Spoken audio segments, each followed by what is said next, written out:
আমি নির্বাচিত হলে এখানকার বন্ধ হাসপাতালটি পুনরায় চালুর পাশাপাশি এলাকার মাদক, সন্ত্রাস, চাঁদাবাজ নির্মূল করব। প্রচারণায় এস.এ. সিদ্দিক, সাজু। শেষে আমরা অধ্যায়ে চলে এসেছি আর মাত্র 72 ঘন্টার মনে হয়, সর্বোচ্চ 96 ঘন্টার নেই প্রচারণা। এই সময়ে যেসব অঞ্চলে আমার এখনও লোকজনের কাছে যাওয়া হয়নি ওগুলোই কভার করা হচ্ছে। বিশেষ করে এখন যে জায়গায় আছি সেটা হচ্ছে শাহালি থানা অন্তর্গত চিড়িয়াখানা, staff quarter, school, college, botanical. এই জায়গা অত্যন্ত প্রসিদ্ধ, পুরাতন। এখানে 1976 সালে শহীদ রাষ্ট্রপতি জিয়াউর রহমান ও আমার বাবা মরহুম এস.এ. খালেক সাহেব, তিনি তৎকালীন এমপি, সংসদ সদস্য হন প্রথম। তো তিনি জিয়াউর রহমান সাহেবকে এই এলাকায় নিয়ে এসেছিলেন এবং মুক্তিযোদ্ধা জিয়াউর রহমান কমপ্লেক্স করা হয়। এমনকি স্কুলে আমার আব্বা সংসদ সদস্য হিসেবে প্রচুর অনুদান দিয়েছেন। এই এলাকাবাসী এটা স্মরণ করে, মসজিদেও তার অনুদান আছে। পরবর্তীতে বেগম খালেদা জিয়াও এলাকায় এসেছেন। তো এই এলাকাবাসী সব কিছুই স্মরণ করে, শ্রদ্ধা করে। বিশেষ করে আমার বাবা এস.এ. খালেক সাহেব এই এলাকার উন্নয়নে অবদান রেখেছেন। উনি 5 বারের এমপি ছিলেন। তো আমি এখানে আগেও এসেছি।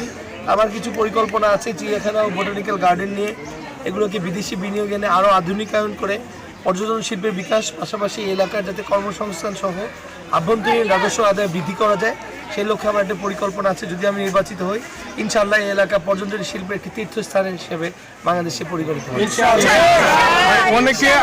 অনেকের কাছে শুনতে পাচ্ছি যে এস.এ.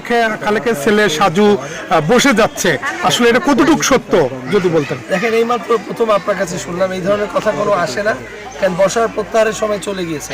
তাই এইসব প্রোপাগান্ডা প্রশ্ন করা উচিত না, বলা উচিত না। আমি আছি মাঠে এবং ফুটবলের বিজয় ঢাকা 14 আসনে হতে যাচ্ছে ইনশাআল্লাহ। আপনি এখন যে এলাকা দাঁড়িয়ে আছেন, এই এলাকার মানুষের কি কি সমস্যা আছে এগুলো কি আপনি আইডেন্টিফাই করেছেন? বা জি, আমি ওনাদের সাথে এর আগেও মত বিনিময় করেছি, স্থানীয় অধিবাসীদের সাথে। তারা যেটা বলছেন যে আওয়ামী লীগ সরকারের সময় এখানে যে মুক্তিযোদ্ধা কমপ্লেক্সটি ছিল, হেলথ কমপ্লেক্স, এই ক্লিনিকটি এটাকে পরিত্যক্ত ঘোষণা করা হয়। অথচ উদ্দেশ্যই ছিল এখানে যে মুক্তিযোদ্ধা এই হাসপাতালটি যুদ্ধাহত মুক্তিযোদ্ধা সহ এলাকাবাসীর উন্নয়নের জন্য শহীদ রাষ্ট্রপতি জিয়াউর রহমান এখানে উদ্বোধন করেছিলেন।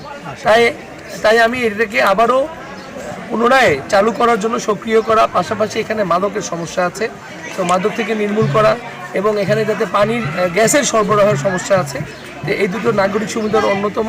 এবং হাসপাতালে এই সুবিধাটি পেলে সুলভে অল্প খরচে এলাকাবাসী কিন্তু স্বাস্থ্যসেবা পাবে। আরেকটি প্রশ্ন, যে আপনি এই চিড়িয়াখানা রোডে বা চিড়িয়াখানার সামনে চাঁদাবাজির একটা ব্যাপক প্রভাব আছে, যদি আপনি ক্ষমতায় আসেন সেটা নিয়ে কোনো কাজ করবেন কিনা? আমার ইশতেহার যদি পড়ে থাকেন, আপনি পুরো মিরপুর এলাকায় দেখবেন আমার এক রঙে ইশতেহারই আছে সন্ত্রাস, চাঁদাবাজি, নীরব চাঁদাবাজি ও মাদকের মুক্ত করা মিরপুরকে।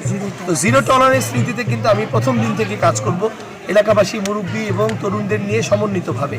ইনশাআল্লাহ এই মিরপুরের অপরাধের মাত্রা ঢাকা মহানগর উত্তরের সর্বনিম্ন পর্যায়ে নিয়ে যাওয়ার। ধন্যবাদ।